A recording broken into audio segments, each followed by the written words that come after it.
Everyone, I hope you're doing well. So this is important announcement from CBSE about the practical examination for class 10th and 12th. So guidelines दे दी गई है कैसे exam लेना है, किस तरीके से आपको मार्क्स बच्चों को देने हैं. So everything they have given in detail. So let's understand कि किस तरीके से आपको ये करना है. ठीक है. So complete the assessment as per and within schedule. जो शेड्यूल आया है ना वो 1 तारीख से यानी आज से 14 तारीख तक 14th ऑफ दिसंबर तक आपको जो है ये प्रैक्टिकल्स ले लेने हैं. Right. So let's see. Marks uploaded will not be change later. ये आपको पता ही है. अगर कोई भी बच्चा नेशनल और इंटरनेशनल स्पोर्ट्स इवेंट में जा रहा है और उसकी डेट्स अगर क्लैश कर रही है तो प्रैक्टिकल आप फिर से रीशेड्यूल कर सकते हो. ठीक है. बट बाकी कोई एडिशनल टाइम नहीं दिया जाएगा. So let's understand practical examinations, practical examination project, internal assessment. ठीक है. सो जनरली आपको क्या देखना है, परीक्षा संगम पर जाना है. बट एक चीज ध्यान रखिए, जो डेट फॉर कंडक्ट है रेगुलर स्कूल्स के लिए वो है 1 January to 14 February. Sorry, in the previous I have told you 1 December. It is 1 January to 14th of February regular schools के लिए, यानी 1 महीने के बाद. उन्होंने पहले ही आपको इंटीमेट कर दिया है ताकि आप बच्चों को बता दो और उनके मार्क्स वगैरह जो है राइट रेडी रखो for class 10th and class 12 के लिए. तो प्रॉपर आपका एग्जाम होगा. और विंटर बाउंड स्कूल के लिए तो ऑलरेडी चल रहे हैं 6 नवंबर से 6 दिसंबर तक. अगर हम अपलोडिंग की बात करें तो मार्क्स जो अपलोड होंगे, स्टार्टिंग डेट्स है 1 जनवरी से 14 फरवरी तक. पूरा 1 महीना दिया गया है आपको. मार्क्स आपके सेम डे पर अपलोड हो जाएंगे जिस दिन आप असेसमेंट करवाएंगे, स्पेसिफिकली 12th के लिए. Right. Ensuring error free upload आपको करना है. Regular students practical examination project assessment जो है वो रेगुलर स्टूडेंट्स के लिए ही होगी. मतलब ऐसा कुछ भी नहीं है कि भाई आपने जो बच्चे रेगुलर नहीं है उनको वैसे भी डमी जो बच्चे हैं उनको वैसे ही अलाउड नहीं है. तो इसलिए इन्होंने अनफेयर मीन्स का पहले ही बता दिया गया है. बोर्ड के पास राइट है, वो कभी भी कैंसिल कर सकता है प्रैक्टिकल एग्जामिनेशन. और विंटर बाउंड स्कूल्स जो है उनकी तो वैसे भी असेसमेंट चल रही है. राइट. अगर हम बात करें नॉन डिस्क्लोजर ऑफ मार्क्स की, तो कोई भी मार्क्स जो आप अपलोड कर रहे हो वो किसी से भी डिस्क्लोज नहीं करेंगे. In case of old answer books are used for practical examination, a facsimile of principal and stamp of the date to be affixed on the answer book. ये चीज ध्यान रखना. Appointment of external examiner, 10th के लिए कोई examiner की जरूरत नहीं है, कोई आंसर बुक की जरूरत नहीं है, तो बोर्ड नहीं भेजेगी 10th के लिए. ठीक है. 12th के लिए अगर हम बात करें तो school authorities are not authorize to make alternate arrangement. School authority external examiner नहीं भेजेगी, वो सीबीएसई का काम है, वो भेजेगी. राइट. तो ये चीज को ध्यान में रखना है. अपॉइंटमेंट जो होगा ऑब्जर्वर का 12th के लिए सीबीएसई भेजेगी. Observer ensuring presence and availability of external examiner की वो है या नहीं है. There will be external as well as internal. एक जो आपका स्कूल का टीचर होता है वो इंटरनल एग्जामिनर रहता है और जो एक एक्सटर्नल एग्जामिनेशन. उससे पहले लेबोरेटरी में सामान होना चाहिए. बैच और ग्रुप साइज, एक बैच में आप 30 बच्चों का प्रैक्टिकल एक साथ ले सकते हैं. ठीक है.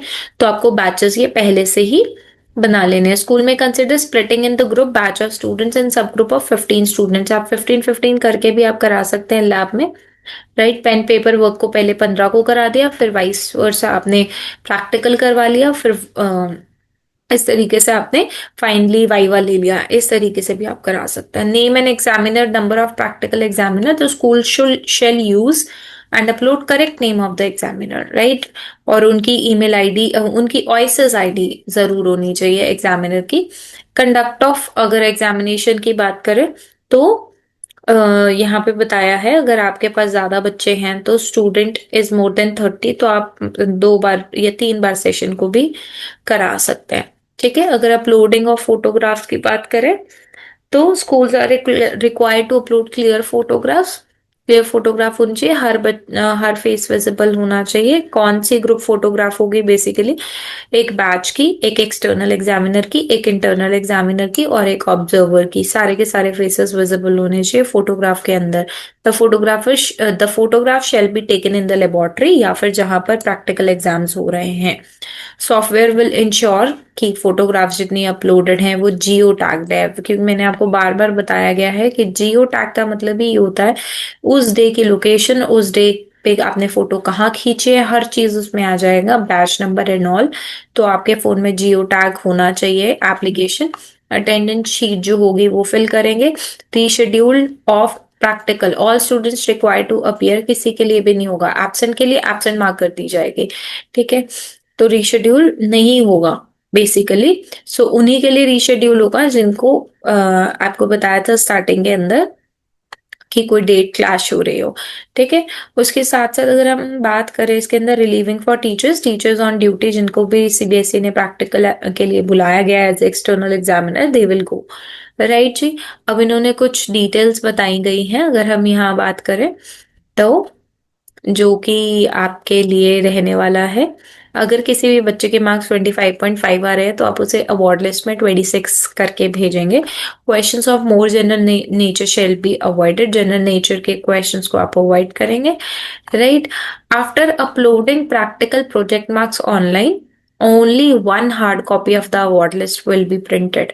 ठीक है, एक हार्ड कॉपी आपने प्रिंट कर लेनी है। तो ये जो है ना, राइट, इसे ध्यान में रखना है। As soon as the portal will open, I will show you how to upload the marks. Right, the school shall give a receiving a hard copy award list को आपको स्कूल को एग्जामिनर को दे देना है, एक्सटर्नल एग्जामिनर को। फिर आपको seal कर देना है उसको। Sign award are to be scan saved as a PDF file. तो ये चीज को ध्यान में रखना है। In case mistake is carrying over marks from answer book, अगर कोई मिस्टेक रहती है तो or posted against wrong, the deduction on account of mistake committed will be made from the examiner as per the norms which may extend up to full amount। तो ये चीज को ध्यान में रखिएगा, वेरी वेरी इंपॉर्टेंट। ठीक है, तो अब आपको करना कैसे है, ये 12th के लिए आपको परीक्षा संगम पोर्टल पर जाना है और बताया है जैसे कि 1 जनवरी को पोर्टल ओपन हो जाएगा। आप अपनी डेट्स उसी तरीके से 1 to 14 के बीच में शुरू शुरू में करा के खत्म करें। ठीक है, आपने बैच क्रिएट कर देना है। जब आप बैच क्रिएट करेंगे तो यहाँ देखिए बैच क्रिएशन में मिनिमम आप 30 स्टूडेंट्स को, मैक्सिमम आप 30 स्टूडेंट्स को ले सकते हैं। ठीक है, तो ये बच्चों के एक्सटर्नल का नाम, एक्सटर्नल एग्जामिनर का नाम अगर आप यहाँ देख पा रहे हैं तो, फिर स्कूल कोड, इंटरनल एग्जामिनर का नाम, एक्सटर्नल एग्जामिनर का नंबर, इंटरनल एग्जामिनर की टीचर, ऑइसिस आईडी, ये आपको सब डालना है। बैच बना लीजिए। राइट, फिर उसके बाद आपने मार्क्स को अपलोड कर देना है, फाइनल लिस्ट जो बनेगी। Right, student scoring less than minimum marks, उनके आगे रेड बैकग्राउंड, और जो एब्सेंट है उनके आगे येलो। राइट, ऐसे मार्क्स अपलोड करने हैं आपने। बैच आपने सिलेक्ट किया, उसमें उन बच्चों की लिस्ट आ जाएगी, डेट, एग्जामिनेशन कब था, ऑब्जर्वर का नाम, ऑब्जर्वर की टीचर, ऑइसिस आईडी, एंड फाइनली आपने फाइनलाइज कर देना है मार्क्स को। प्रिंट हो जाएगी अपलोड करी हुई आपकी award list, scanned award list are to be uploaded using upload. अब जो आपके पास अवार्ड लिस्ट आई है उसको आपने अपलोड करनी है, and the print out of इसको आपने हेड को दे देना है और एक आपका एक्सटर्नल एग्जामिनर रख लेगा। राइट, तो ये इस तरीके से आप देखिए, यहाँ पे मार्क्स अपलोड स्टेटस यहाँ पे दिखाएगा। ठीक है, क्लिक हेयर टू गेट, किस किस के अपलोड हो चुके हैं, किस किस के नहीं है, तो ये आपको वहां पे बता देगा। External examiner should not forget to log out from the system, log out करना ना भूले after taking print out. External examiner must keep in mind कि बैच क्रिएट करना है, मार्क्स अपलोड करने हैं, जनरेट अवार्ड लिस्ट जनरेट करनी है, और अवार्ड लिस्ट को एनवेलप में सील करके दे देना। राइट, सो कोई भी मार्क्स चेंजेस नहीं होंगे। ऐसे ही अगर हम बात करें क्लास 10th की, तो उसके लिए आपको परीक्षा संगम पे जाना है, वहां पर एग्जाम एक्टिविटीज में क्लास 10th के डाटा को एंटर करना है एक्सेल शीट के अंदर। If all the marks are found to be correct, उसके बाद उनको फाइनलाइज करना है। इसमें कोई बैचेस नहीं है। राइट, तो it's very easy. If the school wants to make any changes, click on cancel, otherwise click on okay to confirm.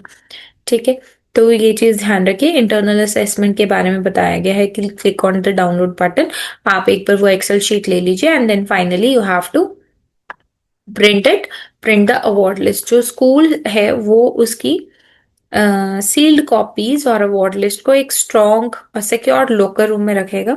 These award list are not required to be send to the regional office, इसको नहीं भेजनी होती है, 12th वाले को भेजनी होती है। The award list shall be kept in a safe custody for 1 year तक, जब तक रिजल्ट नहीं आता। No changes marks is allowed, marks में कोई भी चेंजेस एक बार अपलोड हो गए तो नहीं होंगे। तो ये एक लिस्ट भी दी गई है, आप इसका स्क्रीनशॉट ले लेना। प्रैक्टिकल के मार्क्स कितने हैं, थ्योरी, और ये है इंटरनल असेसमेंट, क्योंकि ये क्लास 10th है तो इसमें जनरली इंटरनल असेसमेंट ही रहने वाली है। ठीक है बच्चों की, राइट। तो इसमें होम साइंस में कोई इंटरनल असेसमेंट नहीं है, तो आप यहाँ देख सकते हैं, राइट। तो और ELMF ऑफ बिजनेस इसमें भी नहीं है, एलिमेंट्स ऑफ बिजनेस, तो जिसमें नहीं है वहां पे दिखा ही दिया है आपको, right. Same for the class 12, अगर यहाँ पे देखें इसमें प्रोजेक्ट भी है, और कहाँ कहाँ पे प्रोजेक्ट है, अगर हम यहाँ ऊपर देखें अपने टेंथ में कि कहाँ कहाँ पे प्रोजेक्ट है, so this is project, right. तो जहां पर आपको प्रोजेक्ट की नीड है, तो अगर हम यहाँ देखें तो कहीं पे भी प्रोजेक्ट नहीं है एक्सेप्ट ये एलिमेंट्स ऑफ बिजनेस के अंदर और ये elements of book keeping, right. तो यहाँ पर प्रोजेक्ट है, बाकी किसी में भी प्रोजेक्ट नहीं है, तो टीचर ने ही इंटरनल असेसमेंट लगाने हैं, and this is for class 12. So that's it for today. If you find this video productive and if you still have any doubts, so please do let me know in the comment box. Do like, share, and subscribe. Thank you so much for watching.